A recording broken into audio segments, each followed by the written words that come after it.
tips from you. So next we are fortunate to have a great surgeon with us, Dr. Amita Verghese, who is the director of Eye Microsurgery Tiruvalla, and she is also running a very good FACO fellowship there. So she'll be talking about seasoned insights, wisdom from senior surgeons on navigating patient experiences. Over to you, ma'am. Uh, Thank you, Dr. Rakhi, for giving me this opportunity, and I thank KSOS also for being here today. Good morning, everybody. I'll be summarizing today's instruction course with some insights as a trainer. So, most postgraduates, after passing out MS ophthalmology, want to learn.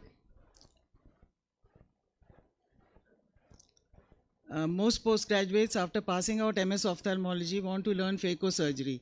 They feel knowing phaco makes them a better ophthalmologist. My talk consists of two parts, the trainee perspective and the trainer's point of view. Most of the points have been covered. I'm just summarizing the whole thing. To become a good phaco surgeon, before progressing to surgery, a trainee should master basic microsurgical skills, have good knowledge of anatomy and physiology of the eye, learn surgical steps, IUL types and power calculation, machine settings, pre-operative patient assessment, and operative and post-operative complication management. Most of the conferences have exhaustive sessions on phaco surgery for beginners. Attending these courses is helpful to get useful tips.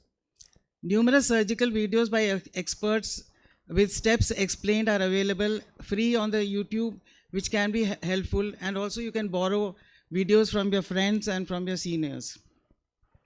In the wet lab, learning the initial surgical steps on GoTie is an excellent way to learn the various steps of SICS, suturing techniques, bimanual hand-eye coordination, familiarizing with the microscope, phaco machine and surgical instruments, and then to convert to phaco steps. Transition from wet lab to real surgery gives you more confidence. Most of the centers provide wet lab facilities. At our center, trainees start practice on the GoTie first. Nowadays, learning surgery with simulation equipment is also possible. Record your surgical videos, have video analysis after the surgery, and ask for feedback from the trainer. Analyze your mistakes, learn from them, and make sure it does not happen again. Record the data in a logbook. Difficulties encountered can be discussed. The most important step is to find a trainer. The trainer should be following a standard method of surgical steps for training. Now comes the most important question for the trainers or the expert surgeons. Should we train? Training is important to create a good surgeon. No training today, no surgeon tomorrow. During the COVID-19 pandemic, this was a rallying point on social media, calling upon surgeons to prioritize surgical training during the pandemic because the pandemic resulted in a significant surgical backlog. Training cannot take a backseat if we have to maintain a safe and effective workforce. There is a growing demand for phaco surgeons globally. Only by prioritization of training will the profession continue to meet the increasing demand for safe and suitably qualified phaco surgeons. The trainees should know that there is more than just learning surgery. They need to acknowledge the learning curve, know patient communication skills, patient safety, and their own limitations. There is need to emphasize that repeated practice is necessary for mastering a technique and should be encouraged to be updated with the latest trends.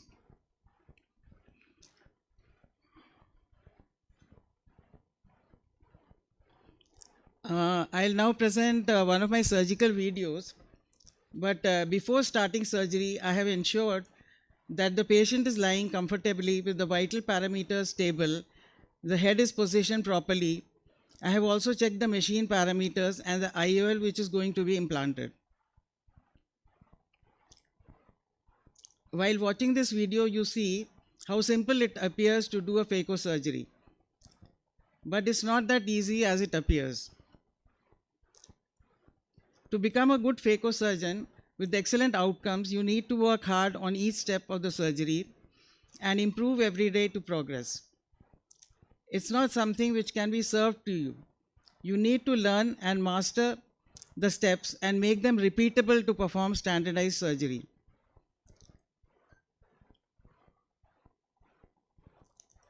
As a new surgeon, you have to be a toughest critic of yourself. You don't need to be praised all the time. You need to be told. ഇത്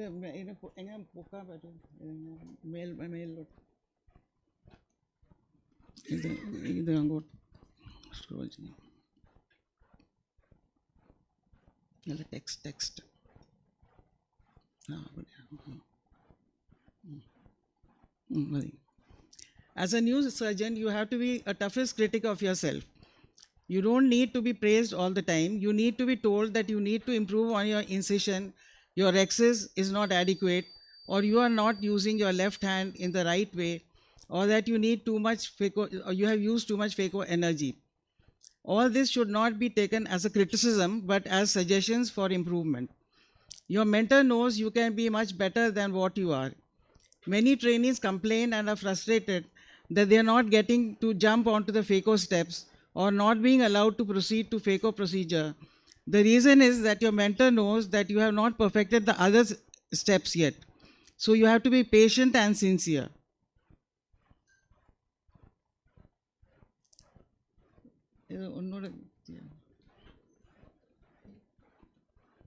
Stop it. A video അങ്ങോട്ട് പോട്ടെ. ആ അല്ലല്ല video അവിടെയല്ല. Stop. Okay ഇത് മേലോട്ടാക്കാം. ഇത് text.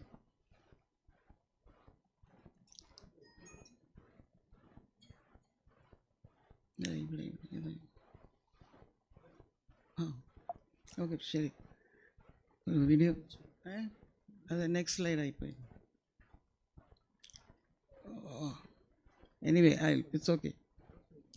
So I couldn't complete that video, but the trainer should maintain an environment for learning, ensure safe and effective patient care through training, guide the trainee to build confidence without arrogance, and help in his personal and professional development.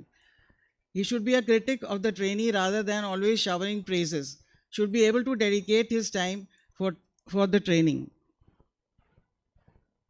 All surgeons can be trainers if they wish and have the willingness, opportunity to make significant impact on the training, education, and development of junior colleagues.